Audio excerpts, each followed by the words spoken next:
And now for something completely different. Hello, welcome to the now for something a little bit different. Hopefully enjoyed the brand new intro. I spent Friday doing that because I was at college. Now, today we're going to talk about a short, snappy subject that will get that once I'm worked out what it's officially called, I'll choose a certain sector of this conversation and talk about it in full detail. Now, in the world of comedy and in the world of entertainment, you have this thing called PR, press, promotion, not too sure the general term. And what it is, basically, in a nutshell, is, let's say, a good example is Ed Gamble. Ed Gamble was going to Australia to do his tour shows. Now, Australia know him very well from Taskmaster, and they've got fans, but he wants to get more people to know where he's gigging. He thought, what is a popular Australian show to go on? Because this is his first time in Australia. The project is basically a Good Morning Britain, This Morning Live, the morning show, sorry, the one that's on the BBC. Not really a This Morning, but only swimming type thing, where you get a panel, mainly journalists, one or two are comedians, and they talk about the news and the guests. So this episode they had the one and only Ed Gamble. And now they talked to him, and he promoted his show. He showed how funny he was. He showed how he didn't know too much about Australia, but learned at the same time. So that is the gist. Let's say Bill Bailey. I was going to call him Bill Connolly. Why? Don't know. Bill Bailey went on to the Graham Norton show to talk about. I can't remember exactly because it was quite a while ago when he was on it. Well, the thing I do remember is him taking a instrument that's like a mandolin but isn't really a mandolin, and then playing folk songs. Josh Whittaker goes on to... That's what's weird. That's the only thing about Graham Norton I don't really like. The fact that Greg Davies has been on several times to promote his BBC Channel 4 shows, but when he's on, lately, he's only allowed to promote The Cleaner on the BBC, rather than promoting Taskmaster at the same time on Channel 4.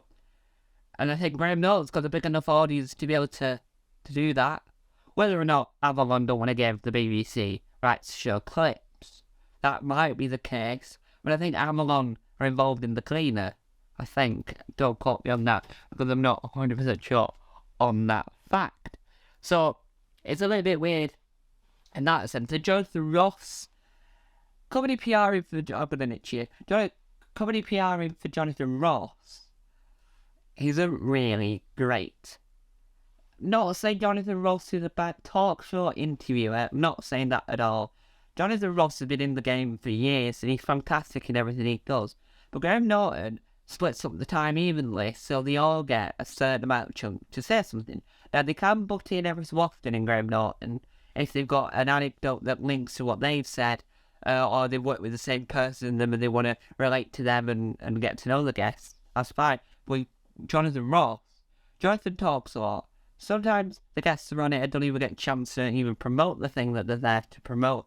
Or they do, but they take like 3 or 4 minutes for an ad break. Everyone else gets 5-10 minutes. It's weird because not everyone gets to say so much. And then by the time they get the last guest on, they don't talk to them anymore because it's like they're a more famous guest than them lot. It's like, what's the point? That's the only thing. But James Acaster, the last 2 times he's been on it, has been hilarious. Now, he was a crocodile on it, Partygator, to promote his album. They weren't allowed to talk about at the time. And they came on the second time with a Partygator puppet that I really, really want. So if you sell them, James, I'm happy here to buy one. And he was the Partygator then, because it was to celebrate that he's gone back into the music industry and got other artists involved. He produces it and plays the drums on it, and he gets other people to do other stuff. And he's back in the music industry. So that's what the whole thing was of that. So, the main purpose is that New Zealand and Australia have the project, which are fantastic for promoting your stuff on. This morning, when they do the interview bit, is fantastic. Sunday brunch is fantastic for the interview bit, for promoting their stuff. And then, if they haven't got time to say, Jade Adams was on it recently, she can get enough time to talk about her tour show, because she spoke about her sitcom, which is coming onto ITVX in June. she got the chance later on towards the end of the episode when they were talking about to Tom Davis about something. They talked about what tour, the tour she's got coming up. They never said the name of the tour because they never enough time. She just said where they were going to be. She mentioned the channel S4C program where she's learning Welsh. I'm excited for that. But she could have mentioned that towards the end, not in her interview bit, because they didn't have enough time to mention all this. Which is quite good, because that's what somebody brings 3 hours live television. They've got time to do that, right? This morning, it works in an age where I'm not going to go into too much detail, but it works. There isn't a lot of like comedians going on there to promote their things nowadays. But I do think the comedy PR and the industry of promoting yourself is sort of has its ups, has its downs. But overall, if it drives them to watch or to do whatever these people are here to promote, then that's always good for them. Well, there you have it. It's a short video because I've just done a really weird, like really bizarre video on the Mind of Amazing, because that's how that channel is now. That channel originally was just like, if I have an idea or if I have something I want to do, I do it. But I've changed the momentum to the channel is, it has to be weird. It has to be nothing like all the other channels. It has to just be out there, outlandish. It has some creative juice because I'm trying to work out, am I an alternative comedian? Is my style comedy on Tom's Comedy Club, is it alternative? Because I'm currently rewatching an alternative documentary about British culture in the 80s, how the alternative movement began. And actually nowadays, I don't know where the alternative movement is anymore, because you know the people were forced, you had your Les Dawsons doing your stand-ups with suits on and say certain type of jokes.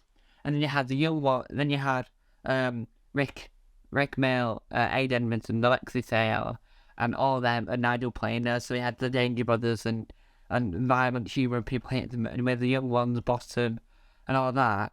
And then now we've got Joe Brandon was involved in alternative, and Alan Davis was as well.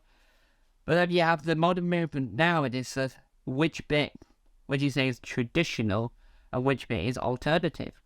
Now, I can start in the British scheme anyway. In America, it's probably slightly different. But in the UK, who are our new alternative comedians?